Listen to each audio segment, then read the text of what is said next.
sua e vem queimar em mim. Diga para Jesus nessa manhã: pode entrar, Senhor. Pode entrar, a casa é sua e vem queimar tudo em mim. Pode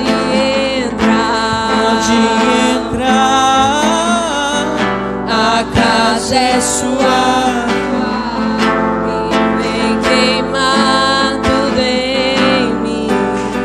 Deixa queimar, deixa queimar, deixa queimar, deixa queimar, deixa queimar, deixa queimar, deixa queimar, a casa é sua. Deixa queimar, deixa queimar, deixa queimar, deixa queimar, deixa queimar, deixa queimar, a casa é sua. Coloca a mão no seu coração nessa manhã. O livro de Apocalipse, no capítulo 3, versículo 20, diz: eis que eu estou à porta e bato. Se alguém ouvir a minha voz, abrir a porta, eu entrarei na sua casa, cearei com ele e ele comigo. Jesus está falando isso para uma igreja no livro de Apocalipse. Nós somos a igreja. E nós queremos o Senhor na nossa casa, no nosso coração, Jesus. Diga isso para Ele nessa manhã. Tu és o Senhor dessa casa, Tu és o Senhor do nosso coração, Tu és o Senhor da nossa vida. Tu és o Senhor que tem domínio e poder sobre nós. Nós reconhecemos que Tu és o único Rei e soberano, que Tu és o único Senhor e poderoso, que não há outro. Na nossa vida não há outro Senhor, não há outro Deus, não há outro que reine a não ser Tu, Senhor Jesus. E nessa manhã nós celebramos a Tua graça, o Teu favor, a Tua presença, e dizemos: reina sobre nós, reina sobre nossa casa, reina sobre nossa vida, reina sobre nossa família, reina sobre nós, Senhor, reina sobre nós, reina, porque o Teu domínio é um domínio de justiça, é um domínio de poder. O Teu domínio é um domínio poderoso, que dissipa as trevas, que quebra cadeias, que traz cura, que traz vida abundante. Reina sobre nós, reina sobre a cidade de Salvador, reina sobre esse bairro, reina sobre a nossa casa, reina sobre aquilo que está em nossas mãos, que é Teu, porque nós não temos nada, tudo é Teu. Tu és Senhor de tudo, Tu és poderoso, Tu és soberano, e nós reconhecemos o Teu senhorio nessa manhã. A Ti a honra, a Ti a glória, a Ti o louvor, a Ti a adoração, o reconhecimento, porque Tu és único, poderoso, santo, e nós glorificamos o Teu nome nessa manhã, Jesus. Você pode dar um aplauso poderoso ao Rei Jesus nessa manhã. Aleluia! Aleluia! Mais forte esse aplauso a Ele. Aleluia! A glória a Ele, o louvor, a adoração, a exaltação a Ele. Aleluia! Aleluia! Solta um beijo para Ele. Aleluia! Antes de sentar, fala com o irmão que está perto de você, faz um coraçãozinho aí, faz um abraço estilo Wakanda. Aí, né? Se você não quiser abraçar, quem tem lá abraçar, já abraça. Vem cá, dá um abraço aqui, vem cá, dá um abraço aqui, rapaz.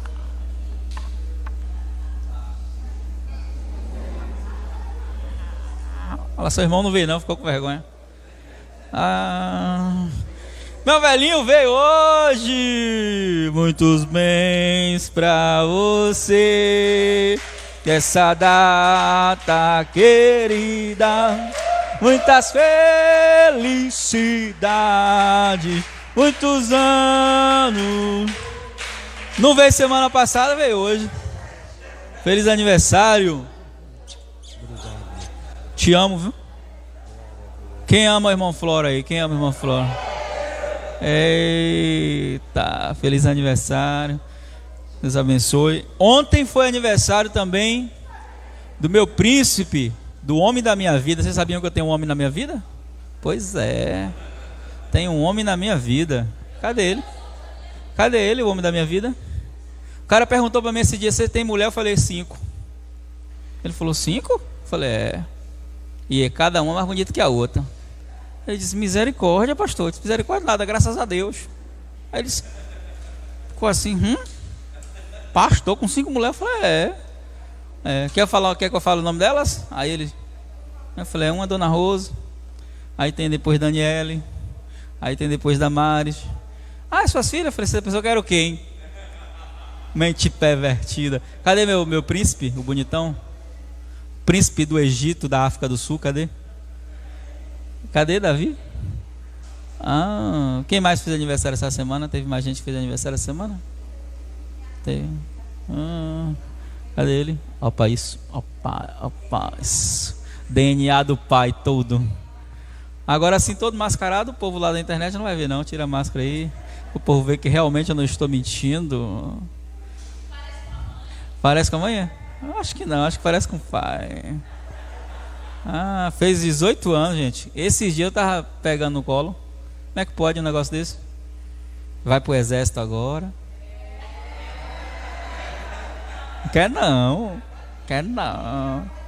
Já pode dirigir. A irmã de manhã acorda e diz pra ele: cuidado que agora você já pode ser preso. Olha que laço.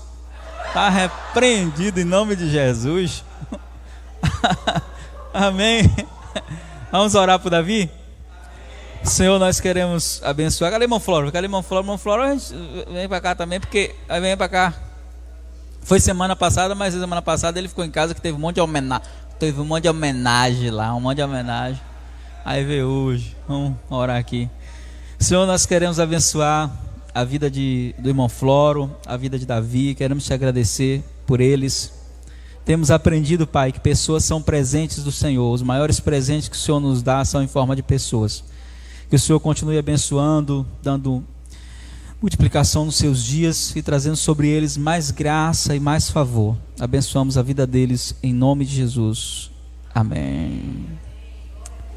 Amém. Glória a Deus. Rainel está pedindo aqui para eu aceitar o YouTube, porque ele está tentando entrar e não está conseguindo, porque o louvor e a parte inicial foi transmitida pelo Facebook. Só que não chegou nenhuma mensagem para mim aqui, Rainel, de aceitar você. Eu aceito. Rainel já está em Alagoinhas, né? Mudaram essa semana. Pastor Rainel, pastora Célia, Diego e o Eri foi lá dar uma força a montar os móveis, né? Descarregar tudo. E eles estão lá em Alagoinhas. Deus os enviou para lá com a missão e a gente fica feliz e fica triste, né? A gente fica feliz por saber que é a vontade de Deus, mas fica triste não tê-los aqui com tanta frequência como a gente sempre tem. Mas eles continuam ligados à Igreja de Cristo, tá? E em breve a gente está lá fazendo uma visita em Alagoinhas, tá bom? Pastor Luiz e pastora Isiane voltaram para Amargosa no sábado. Eles voltaram. Joaquim Heitor já está numa condição de saúde que dá para eles voltarem para um novo dispositivo foi acessou a sua conta. Isso aí é legal porque pode ser alguém querendo entrar na sua conta, e por aí vai. Então é legal esses alertas. Beleza? Alex não pôde vir hoje porque Levi está com febre. Então Alex faz esse trabalho e vocês estejam orando pela saúde e recuperação de Levi. Amém? É importante a gente transmitir os cultos, não só pelos irmãos da igreja que não podem vir, mas também por outras pessoas. Hoje a gente tem gente assistindo, tanto no Brasil quanto fora do país, que acompanham todo domingo o culto, todo domingo, que congregam em outras igrejas, mas que têm uma afinidade com a palavra que nós pregamos. Então a gente honra essas pessoas. E quando eu não transmito na segunda ou no domingo mesmo, eles não, porque hoje não teve, não. Aí eu, oh meu Deus, perdão, né? Então, por amor a esses que têm sede da palavra, a gente faz a transmissão. O pastor Luciano Subirá, ele fala algo interessante. Ele disse que houve um tempo no Brasil, na igreja, em que a gente tinha muita fome da palavra e não tinha pão. Era escasso. Para você achar uma boa palavra realmente nutritiva, que te edifique, que te liberte, que te transforme, era muito raro. Aí ele diz: hoje a gente tem muita palavra, muito pão, mas o povo aparentemente, muitas pessoas perderam a fome. As pessoas preferem muita coisa menos a palavra. Até às vezes quando você vai pregar em um congresso, em um lugar, uma coisa que eu fico chateado é quando me convidam para pregar em um lugar e aí me dão 15 minutos para pregar. Eu, como já tenho a minha opinião, não prego, né? Eu chego, agradeço, falo, agradeço, irmãos, pelo convite, mas 15 minutos não dá para mim pregar, não. Então, obrigado pelo convite, pastor. Na próxima você dá, eu falo assim, né? Dá mais tempo, que aí... Eu já aviso antes, eu pergunto, que hora você vai me passar? Aí ele diz, eu vou te passar, porque se você me passar, o seu culto termina que horas? 9h30. Se você me passar 9 horas, eu não prego mais. Então, decide aí o que você quer. Por quê? Porque o louvor é maravilhoso, a gente é tocado pela presença, a gente é tocado... A proposta do louvor é preparar o nosso coração. Eu sempre gosto de uma comparação que o A.W. Tozer fazia, de que o louvor é como a chuva que cai na terra para amolecer a terra. E a palavra é a semente que vai fazer você crescer, amadurecer, ser tocado pelo Espírito Santo. Então, quando há um desprezo pela palavra, e a palavra fica em segundo plano, já tem algo errado. A palavra de Deus, ela é extremamente importante para nós. E não existe nenhuma mudança e transformação sem a palavra. Tentar mudar de vida sem a palavra é ilusão, é perca de tempo, é você acreditar que você pode. Não pode, não pode. Jesus disse que o que nos liberta de verdade é a verdade e é a palavra. Amém? Então, por amor a esses que têm sede, que têm fome da palavra, a gente transmite. Não é porque a gente quer popularidade, não é porque a gente quer ser visto, não, é por amor àqueles que de longe estão sendo alimentados. Diga glória a Deus. Nós estamos falando sobre os benefícios da nova aliança, o que mudou depois da cruz. E a gente começou a falar 2 domingos atrás sobre herança. Esse assunto ele é muito mais extenso do que a gente pode imaginar. É um assunto que é caso de estudo, porque a herança, ela fala daquilo que é nosso por direito, daquilo que nós temos direitos como filhos. E, infelizmente, muitos filhos de Deus, eles não conhecem os seus direitos de filho. Eu sempre dou aquele exemplo de como alguém que recebeu uma herança, mas não leu o testamento, não sabe o que direito tem. E não é por acaso que se chama Antigo e Novo Testamento. Então, o Antigo Testamento, ele traz toda a história, tudo aquilo que a gente precisa saber para entender o Novo. Mas o Novo Testamento, principalmente as epístolas, eles são os evangelhos. A gente, quando teve a correção ortográfica da Bíblia, eles chamaram Mateus, Marcos, Lucas e João de evangelho. Mas se você for olhar do ponto de vista correto, eles seriam, o nome mais correto para eles não seria um evangelho, seria um livro histórico. O evangelho começa a partir do momento em que Paulo e os demais começam a explicar a história de Jesus.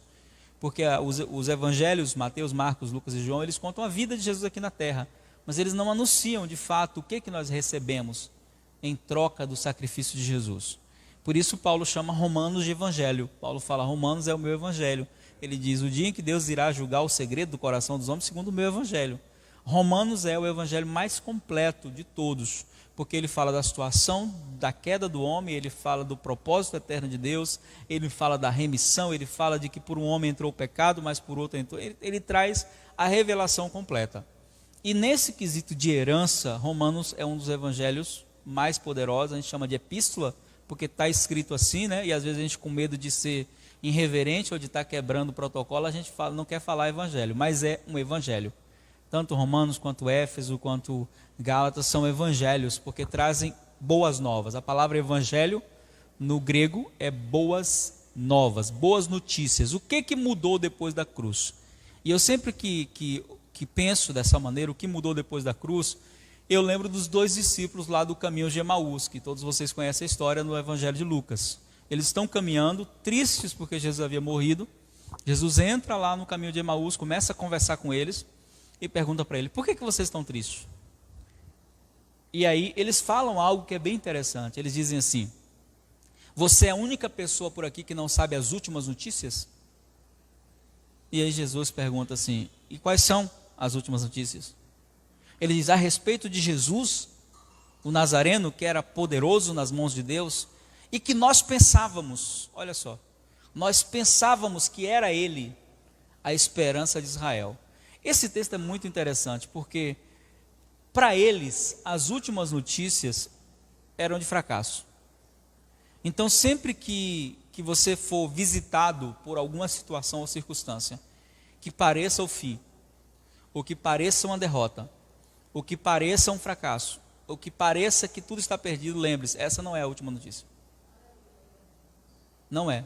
Porque uma das características do Evangelho é que o Evangelho sempre será a palavra absoluta sobre nossas vidas. Se Jesus é Senhor sobre nós, não é o que a medicina diz que vai reger. Não é o que a crise financeira diz que vai reger. Se Jesus é o Senhor sobre nós, aquilo que Ele decretou na cruz é o que vai valer. Mas para isso ter poder sobre nós, nós temos que entender que a gente tem que decidir em qual notícia vai acreditar. Em qual notícia você vai crer? Naquela que o médico deu ou naquela que está na palavra? Naquela que os seus olhos estão vendo ou naquilo que está escrito? É muito importante você saber disso. Então Jesus pergunta para eles assim: quer dizer que as últimas notícias são essas? Por acaso vocês não se lembram de que o profeta disse que isso tinha que acontecer? Por quê? Porque naquele texto acontece algo que é muito comum quando nós estamos passando uma crise espiritual. Quando nós estamos passando uma crise espiritual, acontece o que eu chamo de amnésia espiritual. Inevitavelmente acontece isso. E nessa amnésia espiritual nós nos esquecemos de coisas muito importantes. E o esquecimento disso pode nos levar à derrota. Do que nós nos esquecemos? Nós nos esquecemos primeiro de quem é Deus. De tudo que Ele já fez por nós, de todos os livramentos que a gente já teve, de todas as conquistas que a gente já teve. A gente esquece disso. Esquece. Depois a gente esquece do que temos direito. Esquecemos das promessas, esquecemos de quem somos e nos apegamos a fatos que não são verdadeiros. Então, uma coisa que eu quero que você entenda, eu falei isso na primeira ministração, que nós, filhos de Deus, nós não podemos acreditar que somos pessoas comuns. Nós não podemos negligenciar o mundo espiritual, nunca. Existe uma oposição satânica contra nós. Não podemos ser fanáticos, demonizando tudo, nem tampouco dando um poder ao diabo que ele não tem, mas também não podemos ser negligentes e achar que não tem conspiração nenhuma, quando a Bíblia vai dizer, em 2 Pedro capítulo 5, versículo 8, o seguinte: sejam sóbrios e vigiem. O diabo, o vosso adversário, está deixando bem claro que você tem um inimigo. Ele anda, sabe aonde? Ao derredor, rugindo como um leão, esperando a oportunidade, buscando a quem possa tragar. Então, negligenciar o mundo espiritual é um dos maiores erros que a gente pode cometer como filho de Deus. Acreditar que nossa vida se resume a dormir e acordar, e trabalhar, voltar para casa, e que tudo bem, não está acontecendo nada à nossa volta. Engano. Tem sim. Tem muita coisa acontecendo.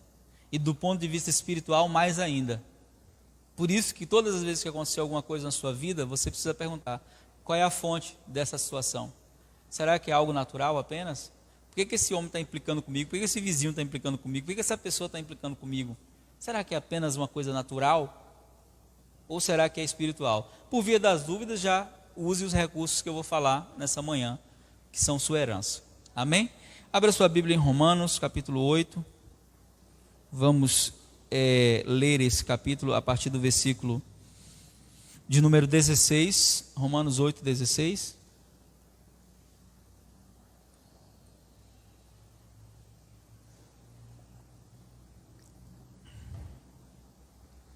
Romanos 8, 16.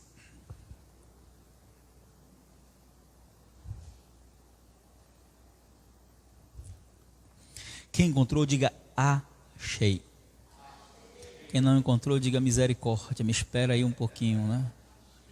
Escola de discípulos para entender mexer na Bíblia. Romanos 8, 16 diz assim: o próprio Espírito. Que Espírito? Espírito Santo, com letra maiúscula aí, tá? O próprio Espírito Santo testifica com o nosso espírito, não com a nossa carne, não com a nossa alma. E aí, por que eu estou citando isso? Não com a nossa carne, nem com a nossa alma. Porque vai ter dia que você vai acordar e vai sentir que Deus não está contigo. Estou sentindo que Deus não está comigo hoje. Ou eu estou exagerando? Tem gente que nunca sentiu isso? Só eu? Ah, tá. Eu sinto, tá? Tem dia que eu sinto que eu estou desviado. Eu digo, meu Deus, tem uma coisa errada comigo hoje, que eu não estou com vontade nenhuma de orar. Alguém é assim ou não? Misericórdia, pastor. O senhor sendo pastor. Eu acho que não é todo dia que eu sinto vontade de orar, não. De vir para a igreja, de fazer. Eu faço igual a Ariano Suassuna, né? Tem dia que eu só venho porque eu vou pregar mesmo, mas tenho que ir, senão não tem ninguém. Mas nós não fomos chamados a viver pelo que sentimos. O fracasso do crente começa a acontecer quando ele começa a viver pelo que ele sente. Viver pelo que sente é um fracasso, porque a sua carne é o seu maior inimigo. A sua carne é traiçoeira. Pense num negócio traidor, é a carne. Então, essa afirmação de Paulo, de que o Espírito testifica com o nosso Espírito, é uma linguagem totalmente de fé, não tem nada a ver com sentimentos. Por que eu estou explicando isso? Porque tem gente que pode dizer assim, mas eu não sinto que o Espírito testifica. Não, não é para sentir, é para crer no que está escrito. Você não ouve, você não escuta no seu espírito, mas todos os dias, exatamente hoje aconteceu isso e vai acontecer até o final do dia. Todos os dias o Espírito Santo diz para você, você é filho de Deus. Você é filho de Deus. Você é filho de Deus. Você é filho de Deus. Isso é testificar. Você é filho de Deus. Quando você resolve acreditar nisso, aí ele não fica mais também. Você é filho de Deus, porque você já acreditou. O Espírito Santo testificou de Jesus quando ele saiu das águas. Quando os céus se abriram, que Jesus foi batizado, o Pai disse, esse é meu filho, em quem me comprazo. Jesus é levado ao deserto para ser tentado pelo Espírito.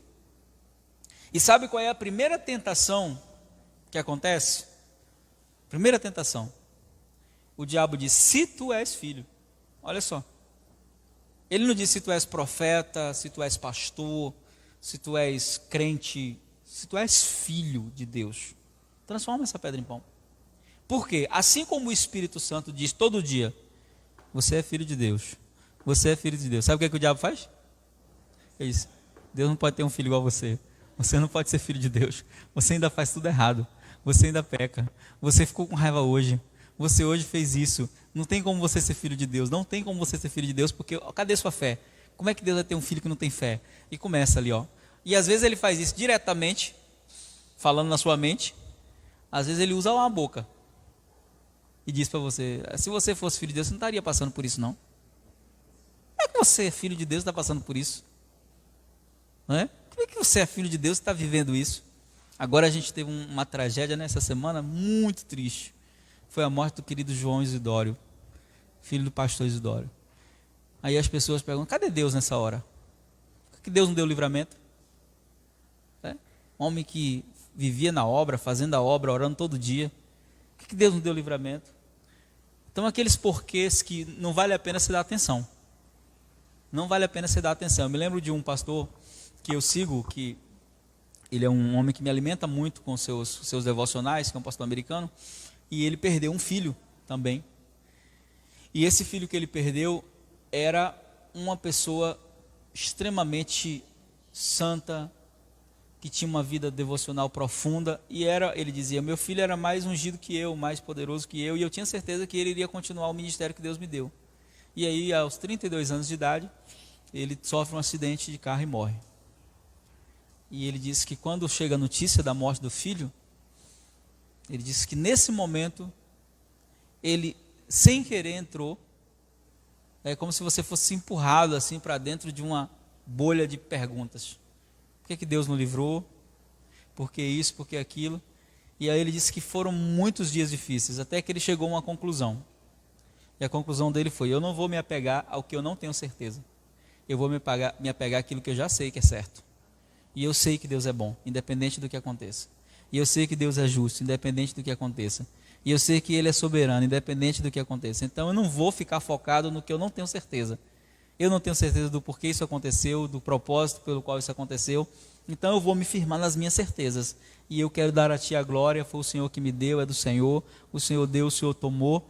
E essa realidade só vive quem sabe o que é a fé. Quem não vive pelo que sente.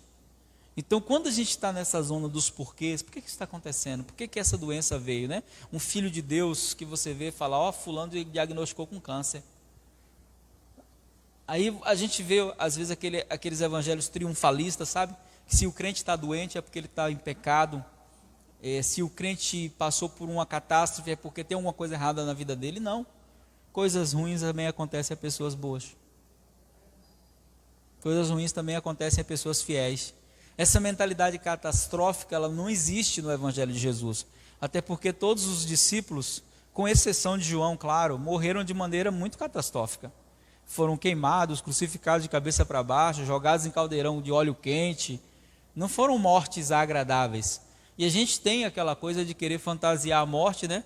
A gente fala, poxa, mas morreu assim, como se aquele tipo de morte fosse diferente de outro tipo de morte.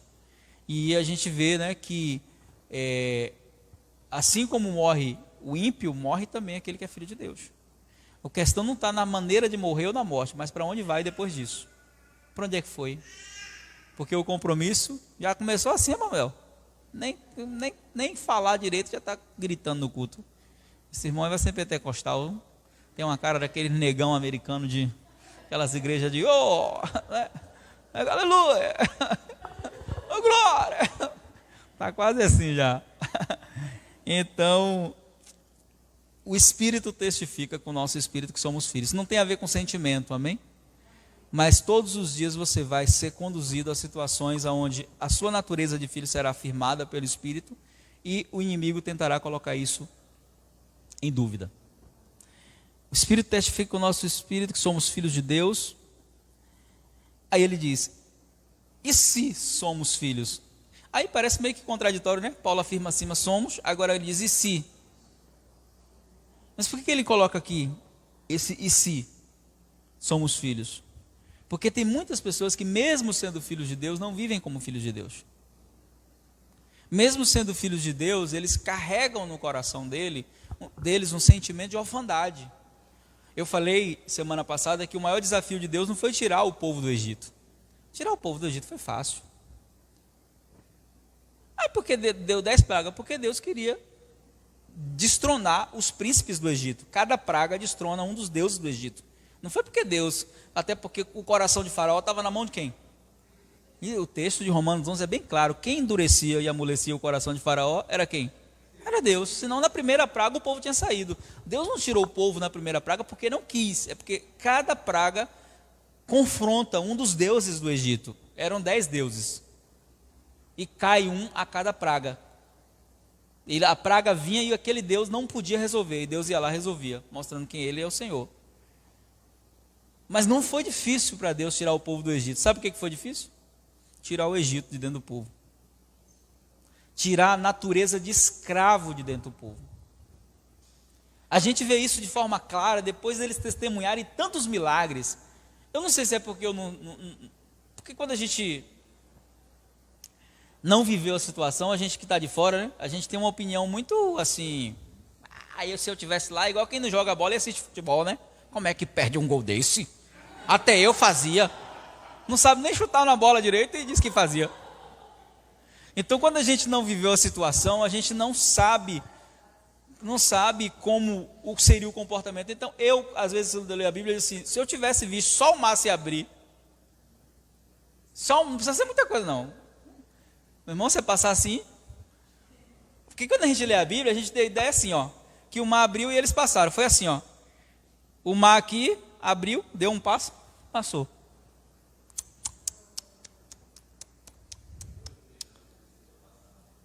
Você acha que mais de 680 mil, foi quase 2 milhões de pessoas, não lembro quanto, eu nunca acerto esses números, então não vou, eu sei que era gente que dava caminhando. Você acha que foi correndo? Foi? Quase 40 quilômetros andando e vendo aquelas paredes de mar. Imagina aí a cena. Aquelas paredes de mar erguidas aí. Até para andar era difícil, pô. Olha, passou um tubarão ali, ó. Tu viu? Eu vi. Tá. Então até para andar era difícil. Ó, se eu tivesse visto isso, eu abandonava a natureza de escravo na hora. Pelo menos é um pensamento meu, igual aquele cara que assiste futebol, né?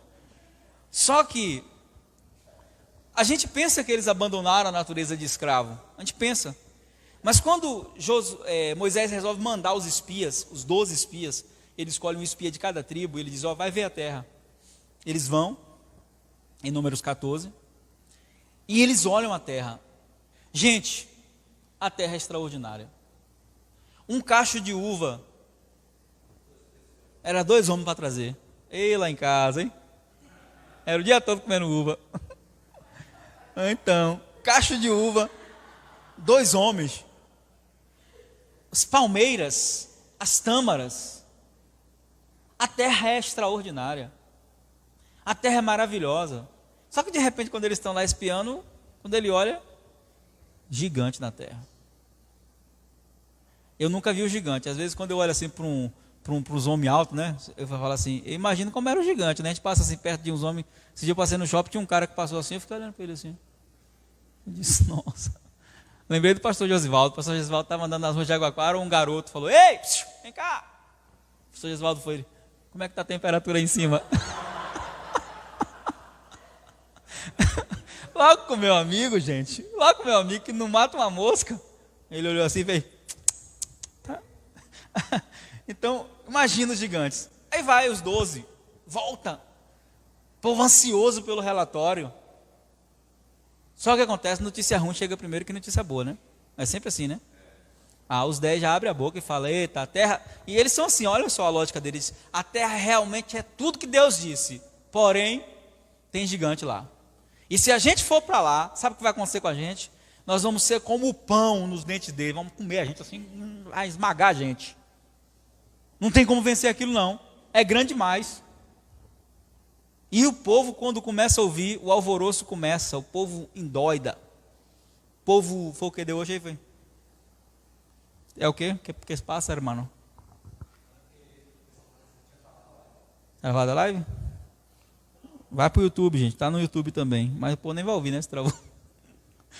Tá no YouTube também. Então, eles voltam e aí o povo começa a ficar com medo. O povo fala, misericórdia, vamos morrer todo mundo. Vamos morrer. Aí quando está aquela coisa toda, Moisés diz, faça o que agora? Vou orar. Cai de joelho, aí Josué e Caleb se levantam. Sabe por que eu acho que era possível mudar? Por causa desses dois. Porque esses dois também nasceram escravos. Eles nasceram escravos também. Eles viveram tudo que os outros viveram. Tudo. Só que a Bíblia vai dizer o seguinte, que eles tinham um espírito diferente. Repita comigo. Um espírito diferente. Eu gosto dessa afirmação bíblica. Porque você tem um espírito diferente. Você pode até não assumir ele, mas que tem. Você tem o espírito de filho de Deus. Deus te tirou da orfandade, da escravidão e te deu o espírito dele. Você tem um espírito diferente. Diz que eles tinham um espírito diferente, de repente Josué dá um grito. Epa! Vamos parar aí. Vamos parar com essa choradeira aí, que é o seguinte. Eu também fui lá e vi. E é verdade, os caras é grande mesmo. É gigante. Só que é o seguinte, é tão grande que se a gente quiser errar, não consegue. Dá para tirar flecha para qualquer canto que pega. E outra, é eles que vão ser como o pão os nossos dentes. A gente vai tomar essa terra. Só que nessa hora aconteceu algo trágico. A maioria venceu. E deixa eu falar uma coisa para você, nem sempre a maioria está certa. Esse negócio de democracia na Bíblia sempre foi demoníaco. A maioria venceu. A maioria falou, então vai vocês dois, que a gente não vai não. Precisou os céus intervir. E quando Deus interviu, a coisa não ficou boa não, porque a intervenção divina foi trágica. Deus disse, tá bom, vocês não querem ir, não tem problema. Beleza? Vamos ficar aí. O tempo não me desgasta mesmo, eu não envelheço. A geração seguinte vai. Ali a gente aprende uma lição muito forte. Se a gente não aproveitar o tempo da visitação, quem perde somos nós. Deus vai levantar uma geração que vai acreditar nas promessas de que a gente duvidou. Deus vai levantar uma geração que vai dar valor às promessas que a gente não deu valor.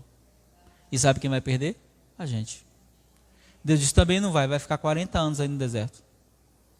E durante 40 anos eles ficaram morrendo de praga, de fome, de sede, de tudo. 40 anos depois, Caleb e Josué já não tinham mais 40 anos de idade. Tinham 80. E aí então, você conhece a história, Moisés morre, Deus levanta Josué, diz, bora, chegou a hora. Chegou a hora de ir. E na hora que vai, Quem acreditou no começo, continua acreditando. Só que tem uma fala que eu gosto de repetir sempre que eu falo desse contexto, é que ninguém lembra o nome dos que duvidaram. Ninguém lembra o nome. Se eu pedir para você dizer o nome de um dos 10 espias que duvidaram, você não lembra. Mas todo mundo lembra. Josué, Caleb. Sabe por quê? Porque quem duvida de Deus, Deus não faz questão de lembrar de quem duvida dele. Quem duvida de Deus é esquecido. O próprio Deus faz questão de que seja esquecido. Só é lembrado quem acredita. Quem, né? Eu gosto de dar um exemplo da Gabrielle Anderson. Não sei se você sabe quem é, vai lembrar agora. É aquela atleta maratonista que vai correr e que tem toda a Olimpíada, passa o vídeo dela assim, toda caindo, quase os médicos vai segurar ela, empurra. E ela chega já, quando cruza a linha de chegada, ela desmaia. Quem lembra dela? Gabrielle Anderson. Mas você não lembra quem ganhou a medalha de ouro aquele ano. Você nem sabe quem foi o campeão, não foi ela. Ela foi a última a chegar. Ela atrasou a Olimpíada, porque tinha que tirar ela da pista, porque tinha outra prova seguinte. Ela disse, não, eu vou até o fim. Eu vou até o fim. E os médicos chegavam no ouvido dela e falaram, você vai ter uma parada cardíaca, as falas, né? Porque eu assisti uma entrevista com ela no Discovery Channel anos depois, ela já velhinha, e eu fui descobrir o motivo pelo qual ela foi até o fim. Porque não é possível, como é que aquela mulher, arriscando a vida, foi até o fim? E aí o repórter perguntou, por que você não desistiu? Ela disse, porque eu fiz um voto com Deus, de que eu ia correr para Ele. Eu sabia que eu não tinha condições de ganhar. Mas como eu corri a minha vida inteira e ganhei várias medalhas, e eu tinha sofrido uma lesão e Ele tinha me curado, eu falei, eu estou indo para a Olimpíada correr para Ti, então eu vou até o fim. Ninguém lembra dos medalhistas daquele ano. Quem ganhou medalha de ouro naquela prova? Eu não faço a mínima ideia. Sabe por quê? Porque quando você persevera naquilo que Deus te falou, as pessoas podem se esquecer de você. Seus amigos, seus irmãos, seus conhecidos podem se esquecer de você. Os irmãos de José não reconheceram ele quando se encontraram com ele. Mas José reconhecia cada um deles. Por quê? Porque eles não mudaram nada, mas José mudou. A promessa nos muda, nos transforma. E às vezes as pessoas à nossa volta, elas não vão entender isso. Elas vão estranhar o que Deus está fazendo na nossa vida. E nem todo mundo precisa acreditar no que Deus falou com você, mas você tem que acreditar. Todo mundo pode duvidar. A gente tem um exemplo aqui forte, que é a nossa querida Joelma, minha cunhada. Aquele exemplo lá do casamento. Aquele exemplo é muito forte. 9 anos depois, Deus restaura a relação. E ela ficava esperando, apareciam uns cabos, ela vinha me falar, e aí apareceu um aí, eu dizia assim, aí, tu vai ou não? Ela assim, eu não sinto paz de ir. Eu sinto que Deus ainda tem alguma coisa comigo e com o meu ex. Eu dizia, mulher, não fica nessa não. Mas se você tem fé para esperar, amém, espere. Quando ela chegou e disse, olha, ele resolveu voltar, entrou em contato comigo, disse que vai deixar a amante 9 anos depois, já casado no papel com a amante, já com 2 filhos com a amante, e disse para ela, quero voltar. Deus me falou que é você. E aí ela disse, eu volto, agora quem impõe as condições sou eu. As condições são essas, eu aceito. O que você colocar, eu aceito. Quando ela veio me falar, eu fiquei assim, levantei a sobrancelha, né? Quem me conhece, eu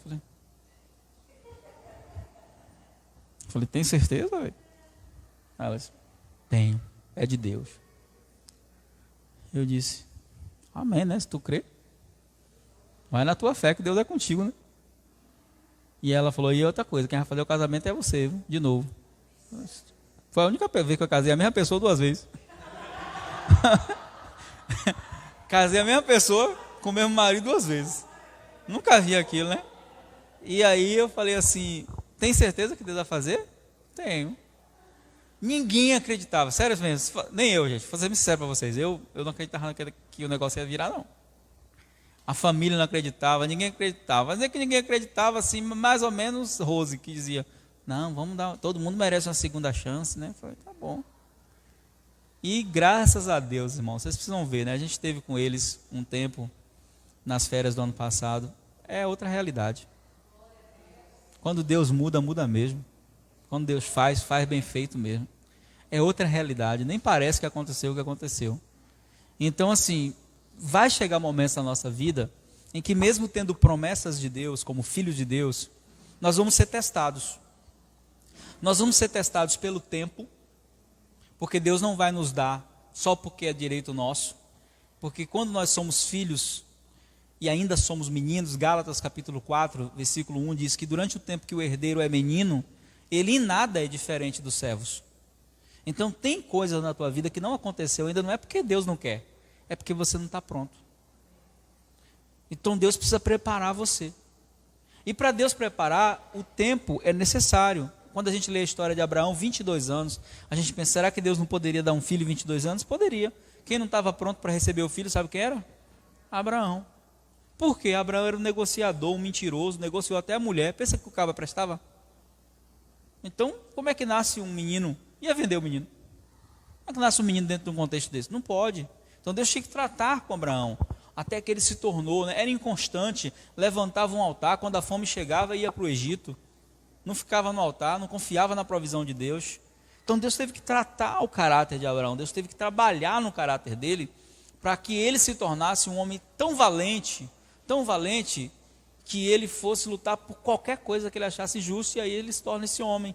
Vai resgatar Ló, colocando a vida em risco, se torna um homem perseverante, estabelece a oferta, os urubus vêm roubar, ele briga com os urubus, é outro homem.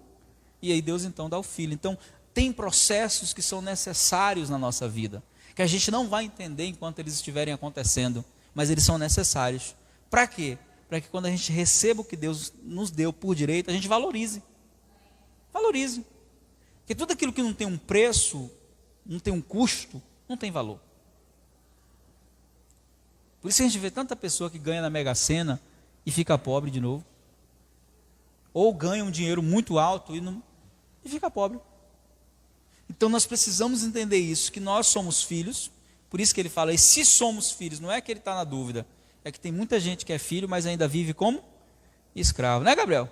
Acorda, senão o ladrão rouba a semente, viu? Cuidado. Só lembro do filme Demônios no Templo. Quem já assistiu Demônios no Templo? É antigo, ó. Acho que nem acha mais, mas como tem internet hoje, acha tudo, né? Demônio no Templo, a pessoa fica sentada, o demônio fica fazendo um carinhozinho assim, ó. Daqui a pouco ela... Aí o demônio fala para o outro, para não ouvir a palavra, né? O quartel-general do cão é embaixo da igreja. Então, é interessante, né? O demônio vai lá e belisca a criança, na hora da palavra, a criança começa a chorar. Aí, o que essa criança tem? Para distrair, para não ouvir a palavra. Assistam, gente, é massa. Eu assisti, ó, na minha adolescência, Demônios no Templo, tá? Lição de casa para a Igreja de Cristo assistir, tá? Para você nunca mais cochila. Vou ver se eu acho na internet, viu? Para mandar para vocês. Não é possível que não tenha. Tem que ter na internet esse negócio. Tem tudo na internet. Tudo que você procura tem que ter o filme. Demônio no Templo, tá? Assistam. É um filmaço. O cara que criou, ele fala da ação demoníaca que existe durante o culto. Que tem gente que fala assim, aqui no culto Satanás não vem não. Satanás foi no céu, não vem aqui. Que onda é essa? Deus fez lá a reunião lá no céu. Convocou os filhos de Deus. Quem aparece? O capiroto, tá? Que penetra ele. Aí ele entra lá. Interessante, quando ele chega, Deus fala assim, opa, é uma pessoa aí. De onde você vem? De rodear a terra e passear por ela. Será que o bicho é grande? Rodear a terra e passear por ela. Aí ele disse, e nessas andanças tuas lá, você viu meu servo Jó? Ai, Deus tirando onda. Coitado de Jó, não sabia de nada do que estava acontecendo no processo, né? E Deus lá, botando fé no homem. Então, assistam, tá? Assistam. Demônios no Templo, tá? Eu acho que esse cochila tudo direto, né, Lucas? Nunca mais, hein? Passar um ungido no teu cangote. É de 1900 e quanto? Isso aí é antigo, eu assisti, eu me converti acho que em 94, eu assisti no ano seguinte. Passou no grupo jovem da igreja, nunca esqueço. Hoje, quando dá uma cochilada, eu já está repreendido. Sai daqui. Vai cochilar nunca, vai fazer cafuné em outro Satanás. Aqui não. Não podia sentir aqui um soninho que eu já repreendia na hora. Então assista, tá, gente? Assista, vocês vão gostar. Muito bom. Vamos voltar. Não estranhe não, viu, Holanda? Estranhe não, que aqui a gente é assim, viu, Mateus? Não estranhe não, Mateus, que aqui a gente é meio... Essa igreja é meio louca mesmo, o povo é tudo assim. Fique na benção, viu? Que o povo vem visitar nós e fala, misericórdia, que esse negócio aí, estranho não, minha irmã, aqui é assim mesmo, desse jeito. E se somos filhos, já achou aí, Lucas? Tem no YouTube? Tem como baixar? Mande, até eu quero assistir de novo. Mande aí. E se somos filhos, aí ele diz, somos logo herdeiros também. Olha só que lindo. Verdadeiramente herdeiros. Olha, uau. O que é que Paulo está dizendo? Sua herança tem garantia. Não é fajuta, não é falsa. Herdeiros de Deus e co-herdeiros de Cristo. Se é certo que com ele padecemos. Ele está dizendo o seguinte aqui, independente de você ter ou não herança, você vai padecer, vai passar luta. A sua herança não garante imunidade ao sofrimento. Até porque Jesus falou que no mundo nós teríamos aflições. E que devíamos ter bom ânimo. Porque ele venceu o mundo. Então, dentro dessa perspectiva, o que Paulo está querendo dizer é o seguinte, olha, não é porque nós somos herdeiros que a gente não vai padecer. Não vai ter guerra, não vai ter luta, vai ter. Porque a terra tem gigante. E a gente vai ter que destronar alguns gigantes. Quem são esses gigantes? Hoje, os gigantes já não são mais de carne e osso. Hoje os gigantes são espirituais. Então, se você está orando pela sua família, você tem que entender, né? Quando eu me converti, meu primeiro sonho ao converter-me foi que minha família se achegasse a Jesus. Quando eu descobri o valor da salvação, o quanto era importante a eternidade, eu falei, não, minha família tem que aceitar Jesus. Mas como é que a minha família ia acreditar em mim se eu era o pior da casa? Eu era o vaso ruim, a ovelha negra. Então, agora virou crente, que é da lição de moral, mesmo que eu não quisesse, ia aparecer isso. Mas graças a Deus eu aprendi logo cedo que conquistas espirituais a gente tem guerreando no mundo espiritual. Então, quando eu me converti, a minha mãe era idólatra, a minha casa era idólatra, totalmente idólatra. Católica, apostólica, macumbeira. Era aquele lugar, meu irmão, né? Lá na minha casa tinha um altar, meu pai era carpinteiro, ele fez o altar, era mais ou menos assim, maior que isso aqui, esse ornamento aqui, ó, o altar. O que você imaginar tinha lá de imagem. Tinha imagem de tudo quanto é jeito. E eu não gostava deles, né? Porque eu tinha uma rixa com eles de 1900 e antes, porque o filho mais velho, a responsabilidade de limpar o santo era minha. Criança tem responsabilidade? Não tem, eu esquecia. Quando eu esquecia era só a broca. Vai limpar meu santo? Aí eu ia limpar com a raiva, e eu conversava com eles quando eu limpava, né? Eu disse, vocês vão ver, quando ela morrer eu vou quebrar tudo, né? Tinha que deixar brilhando assim, sabe? Ela ainda ia conferir, acendeu as velas, tirou as borras. Eu tinha uma raiva deles. A rixa era feia, viu? Apanhei pouco por causa deles. Então, assim, eu sabia que para minha mãe aquilo ali não tinha um efeito negativo. Na cabeça dela, aquilo ali era algo bom. Então, não adiantava chegar lá para minha mãe e dizer, minha mãe, isso aqui é demônio. Não ia? Não ia. Então, eu comecei guerreando no mundo espiritual.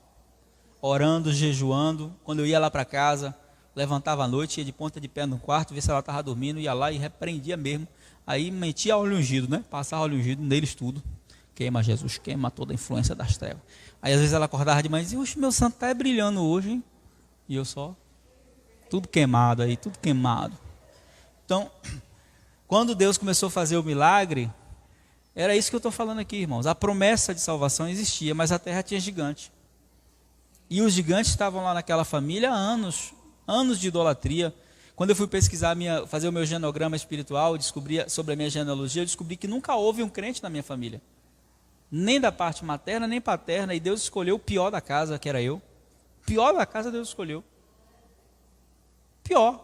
Porque se eu fosse Deus, eu olhasse para a minha casa e dizia, esse aí não, isso aí é errado, isso aí é caso perdido.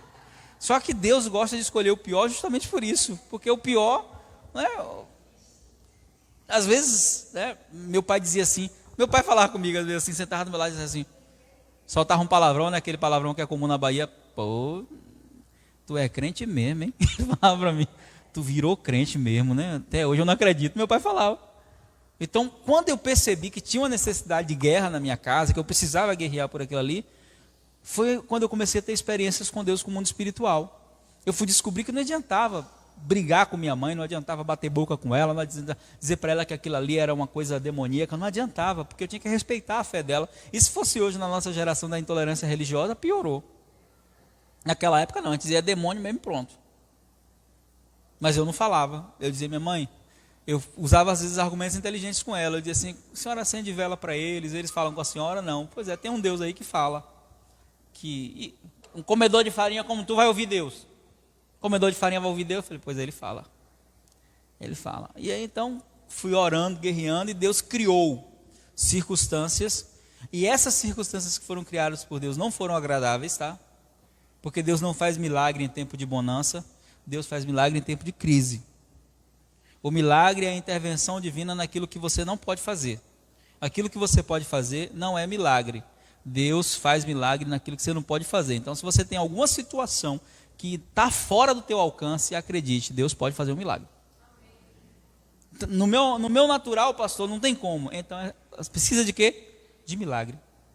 Então, Deus começou a criar. Veio uma doença sem cura na minha irmã, que os médicos procuravam, não descobriam o que era, leva no médico, leva em outro, 3 cirurgias em menos de 3 meses, hospital, decreto de morte, o médico disse, daí para a cova, não cura não. E foi nessas horas que Deus começou a agir. O que o médico disse que não era possível, Deus curou, está lá hoje bonita, linda, casada, crente. Hoje, resumindo, hoje 90% da minha família, até aqueles que não são cristãos, não são mais idólatras. Incrível como Deus operou. Até os meus familiares da linhagem. Essa semana, né, minha prima me deu uma notícia boa, não sei se ela está assistindo, Samantha, uma das minhas primas, que eu amo demais. E Samantha foi mãe muito cedo, 14 anos de idade, foi mãe. Ela anda com o filho na rua, todo mundo pensa que é namorado. E aí esse menino estava perdido na bebida, sabe por quê? Porque os mesmos demônios, eles vão passando de geração a geração. Eles perderam aqui nessa geração. Lembra que eu falei que Deus não faz nessa geração, faz na próxima? Satanás é igual, perdeu nessa geração, vai tentar na próxima. Por isso que a gente tem que guardar nossos filhos. Por isso que a gente tem que guardar a nossa casa. Porque você pensa que o diabo desiste? Existe não. E aí ela se converteu, parou de beber. A mãe dela, minha tia, que hoje está no Senhor também, bebia tanto que saía nua na rua. O demônio pegava ela e saía nua na rua. E Deus foi quebrando, todo mundo crente, todo mundo se convertendo. E aí ela se converteu por último, e ele, perdido, o menino, depois que ela se converteu, o menino mergulhou na bebida. Coincidência? Não, ação maligna mesmo. Estava no fundo do poço, aí ela me deu a notícia, esse mês passado, ela disse, primo, tudo bem? Tudo bem, David vai se batizar. Eu, eita, agora fiquei feliz demais. Aí disse, primo, se não fosse Deus eu ia perder meu filho. E aí desceu as águas na igreja Batista Lagoinha lá em São Paulo, aceitou Jesus, entregou a vida para Jesus. Então hoje até Deus foi pegando assim, sabe? Direita, esquerda, primo, prima, tio, tudo. Até os que não são cristãos não são mais idólatras. Mas era uma história de idolatria. Sabe o que eu vejo como isso? A terra foi conquistada. Só que os ataques vêm, na geração seguinte vêm. Hoje em outro sobrinho, que a mãe é crente, em outra. Vai vir, gente. Por isso que a gente não pode parar de guerrear nunca. E aí, para a gente encerrar hoje, dentro das heranças que nós temos, tem algumas delas que a gente tem que atentar para elas, que nós não podemos negligenciar. Eu vou falar aqui 1, 2, 3, 4, 5, 6 heranças, 6 coisas que não são promessas, tá? Nem profecia, é direito seu. Deus te deu e você tem que tomar posse. Primeira delas, você tem acesso direto a Deus. Isso é herança, tá? Acesso direto ao Pai significa que quando você tiver os seus problemas mais terríveis, é legal ligar para um amigo, é legal ligar para o pastor, mas você pode ir diretamente a Deus. O Pai vai escutar você. Mas eu errei, o Pai vai escutar você. Essa ideia de que quando eu peco, Deus se afasta de mim é uma mentira da religião. A Bíblia não diz isso, tá? Mas Isaías 59 diz que os nossos pecados fazem separação entre nós e nosso Deus. O texto. Entre nós e o nosso Deus, não entre Deus e nós. A separação acontece porque a minha culpa e a minha condenação faz eu ter a mesma ação que Adão teve. Quando Adão pecou, Deus se afastou dele ou foi atrás? Foi atrás. Quem se afastou de Deus foi quem? Quem não estava no lugar da adoração foi quem? E Deus. Ainda brincou de esconde-esconde com Adão. O Deus que tudo vê, tudo sabe, entrou no jardim assim de boa. Adão, onde estás? E Adão atrás da moita. Literalmente, atrás da moita. Eu ouvi tua voz soar no jardim e me escondi porque tive medo. E Deus dá uma de desentendido, gente, sabendo de tudo já.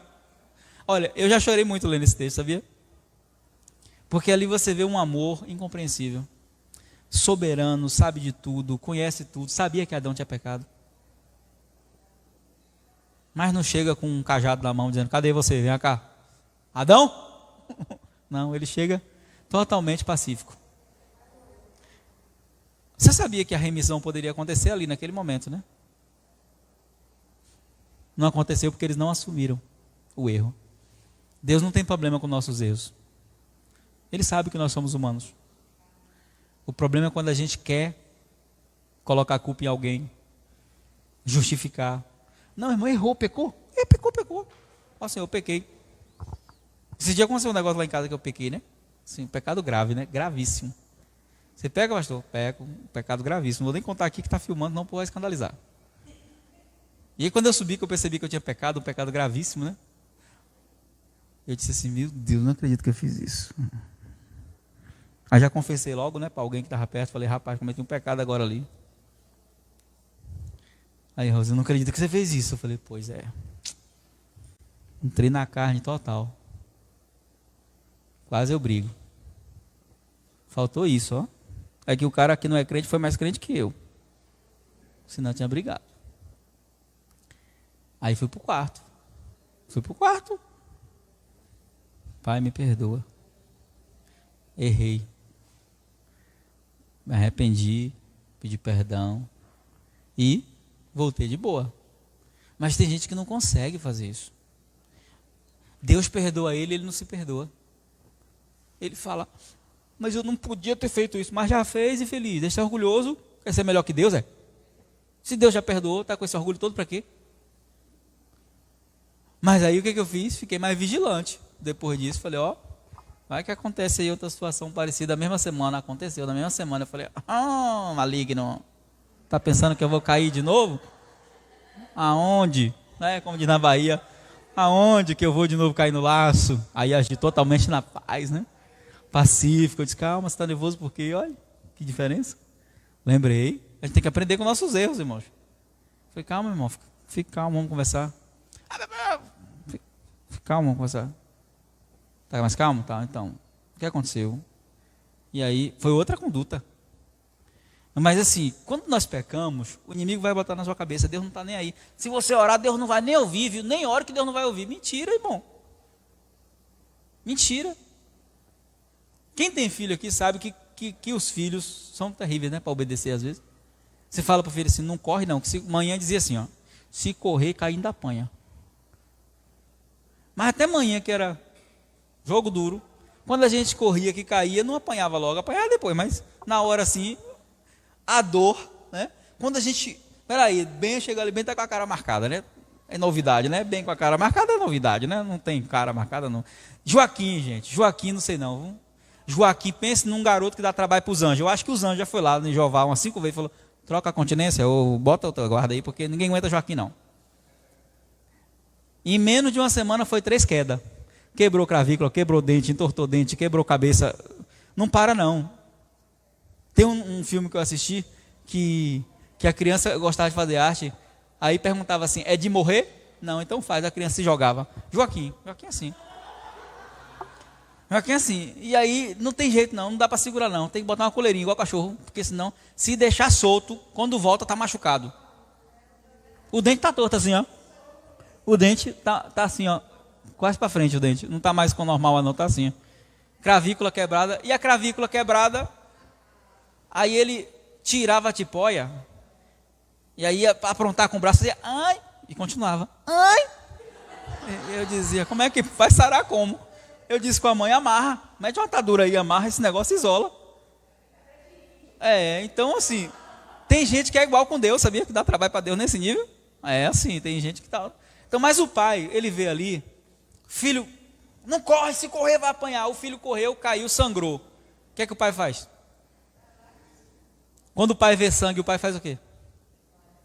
Muda na hora, né? Quando o pai vê sangue, faz o quê? Fica desesperado, né? Pois é, todas as vezes que Deus olhar para você, Ele vai ver sangue. O de Jesus.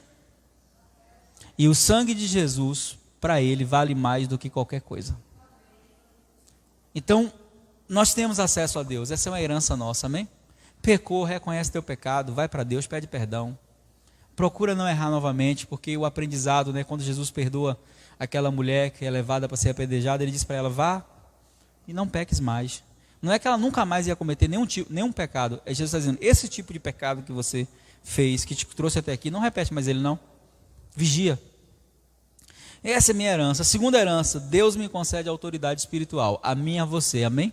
Nós temos autoridade espiritual sobre os demônios. Sobre toda a ação maligna das trevas, nós temos autoridade espiritual. A gente falou bastante disso semana passada.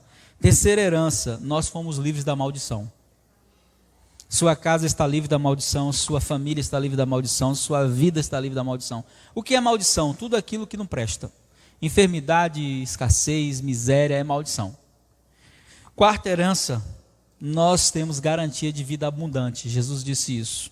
Para cada coisa que eu estou falando aqui, tem versículos que respaldam o que eu estou dizendo. Quinta coisa, nós temos garantia de vida eterna. Amém? E o último, nós temos direito ao Espírito Santo como presença garantida em nós. Sabe o que significa isso? Você nunca vai estar só. Nunca, nunca. Nem no dia que você se sentir só, você vai estar só. O Espírito Santo, ele veio. E ele veio para quê? Ele veio para nos guiar a toda verdade. Amém? Vamos orar? Fica de pé para nós orarmos. Vamos cantar aqui aquela canção que a gente cantou. Nem sei se está afinado esse violão aqui. Cadê o pedestal? Nem sei se está afinado esse violão aqui. Meu Deus, tomara que esteja. Senão... Mas esse é o problema, que as cordas novas ficam voltando.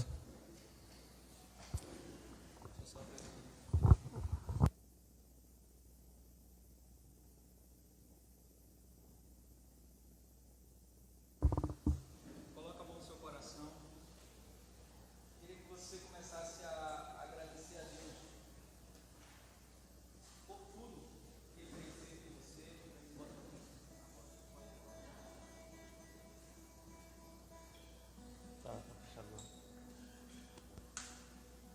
Vocês já podem começar a orar, tá? Aproveite o acesso que você tem a Deus.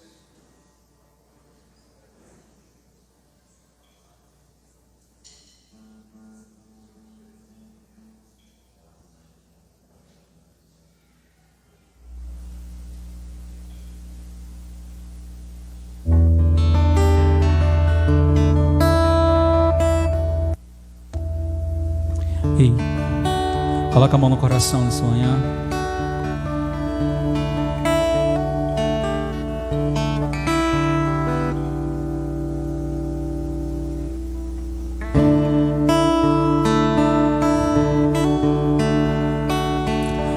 Tudo que Jesus conquistou na cruz é direito nosso, é nossa herança.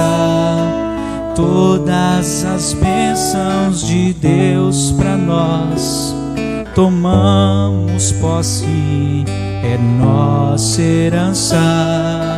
Toda vida, todo poder, tudo que Deus tem para dar, abrimos nossas vidas para receber. Nada mais nos resistirá. Tudo que Jesus conquistou, tudo que Jesus conquistou na cruz é direito nosso, é nossa herança. Todas as bênçãos de Deus para nós, tomamos posse, é nossa nossa herança, toda vida, todo poder, tudo que Deus tem para dar. Abrimos nossas vidas para receber e nada mais nos resistirá. Maior é o que está em nós do que o que está no mundo. Maior é o que está em nós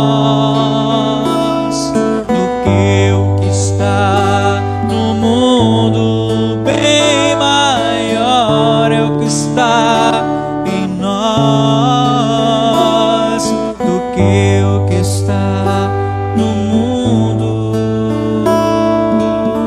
Vamos cantar mais uma vez e fazer essa canção a nossa oração nessa manhã.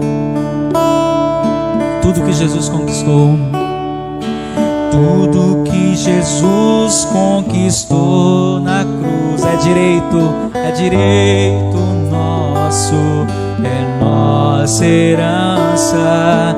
Todas as bênçãos de Deus para nós tomamos posse, é nossa herança.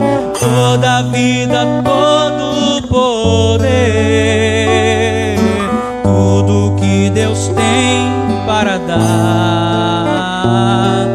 Abrimos nossas vidas para receber e nada mais nos resistirá. Maior é o que está em nós do que o que está no mundo. Maior é o que está em nós do que o que está no mundo. Bem maior é o que está do que o que está no mundo. Maior é o que está em nós do que o que está no mundo. Mais uma vez, maior. Maior é o que está em nós do que o que está. Maior que a enfermidade, maior que a miséria. Maior é o que está, maior que os demônios, maior que qualquer problema, do que o que está no mundo. Bem maior é o que está em nós do que o que está no mundo. Coloca a mão no seu coração nessa manhã. Diga assim comigo: Senhor Jesus, obrigado pelo teu sacrifício. Eu te agradeço porque eu sei que o teu sacrifício é completo. E eu sei pela tua palavra que eu sou herdeiro. E nessa manhã eu quero tomar posse de toda a herança que eu tenho sobre minha casa. Vem com salvação, vem com cura, vem com libertação, vem com restauração.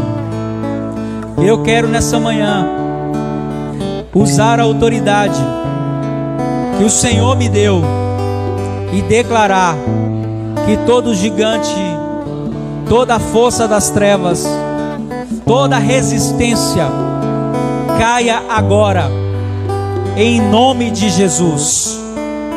Que Satanás não tem nenhum direito legal, nem sobre mim, nem sobre a minha família, nem sobre a minha saúde, nem sobre as minhas finanças.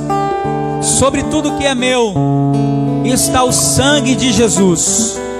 E a minha casa e eu estamos livres da maldição. em nome de Jesus. Você que crê nisso, dê um aplauso poderoso a Jesus nessa manhã. Aleluia! Glória a Deus! Vira para esse irmão que está perto de você e diga assim: maior é o que está em nós, maior é o que está em você. Então creia, Deus é contigo. E se Deus é por nós,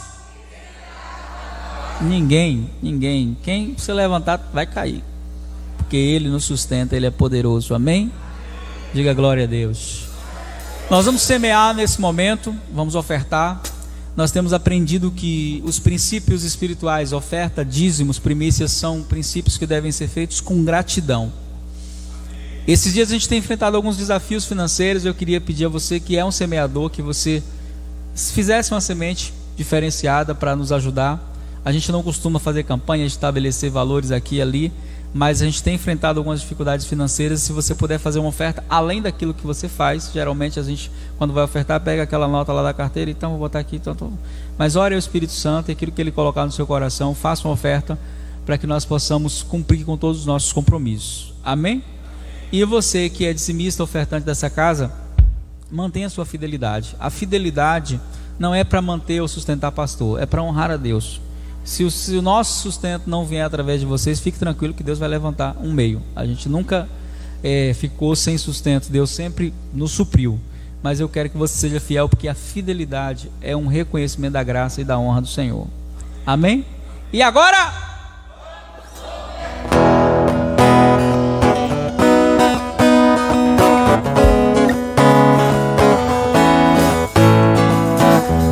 És tu única razão da minha adoração, ó Jesus. És tu única esperança que me alegra em ter, ó Jesus. Confio em ti, fui ajudado, tua salvação tem me alegrado.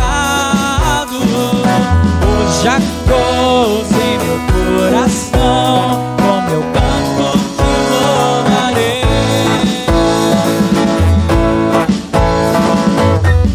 Eu te louvarei,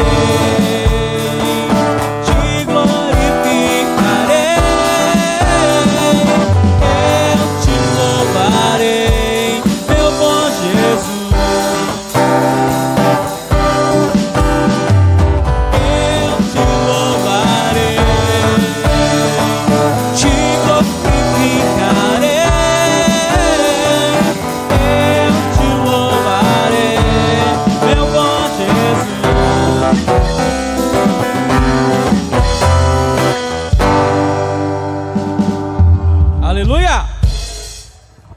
Vamos orar pelas sementes lançadas nessa manhã.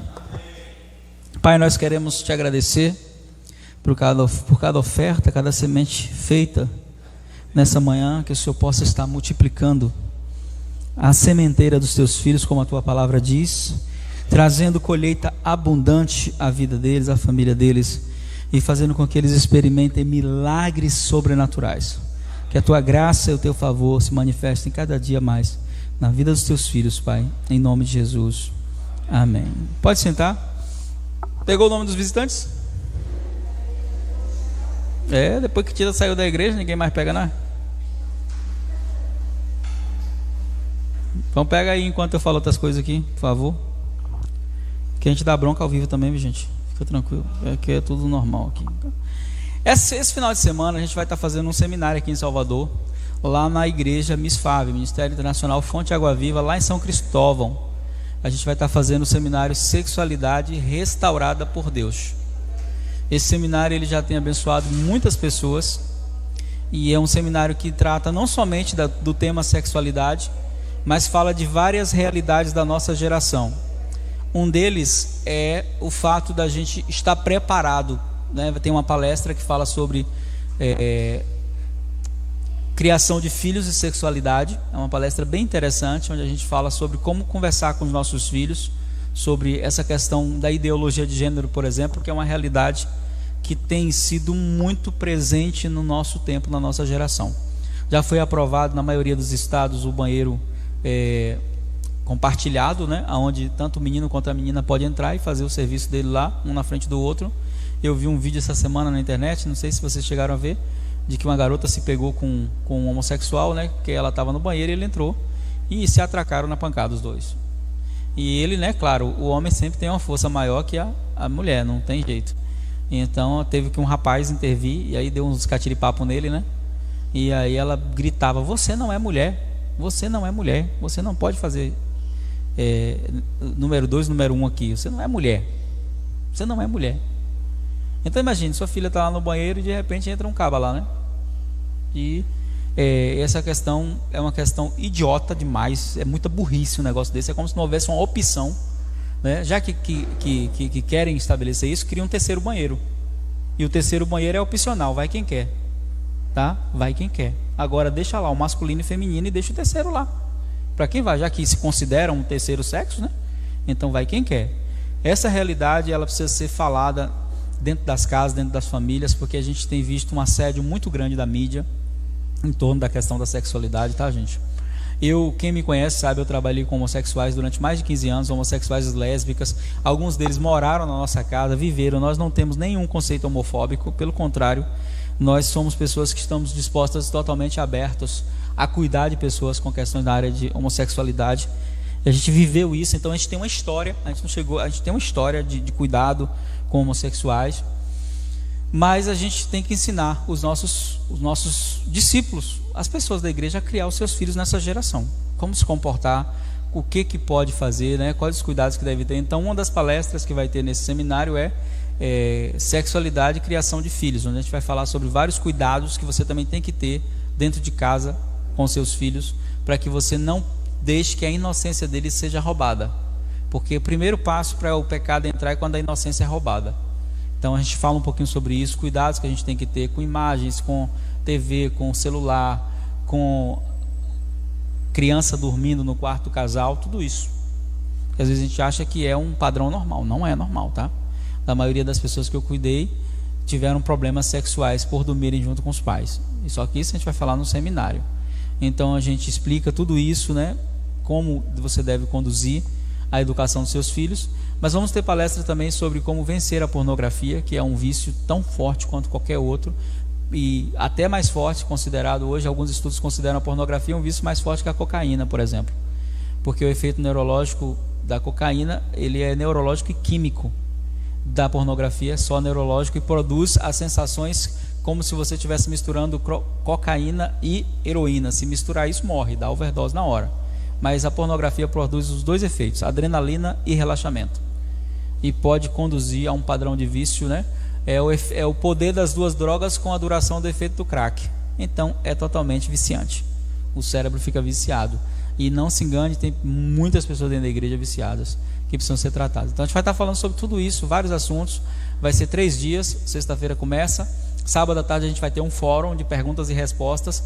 As pessoas, como são tímidas em relação a esse assunto, vai ter uma caixinha lá, a pessoa chega, escreve a pergunta e eu vou estar respondendo todas as perguntas relacionadas ao tema. A igreja fica lá em São Cristóvão, é um pouco longe para alguns e pouco perto para outros, né? Por exemplo, para Neide Sinani é mais perto, para a gente é mais longe.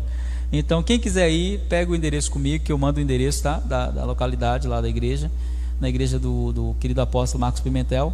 E vai ser um final de semana de aprendizado, de crescimento e com certeza de muita bênção. A maioria do pessoal que se inscreveu no treinamento é jovem, né? Mas não é uma conferência para jovens, é uma conferência para família.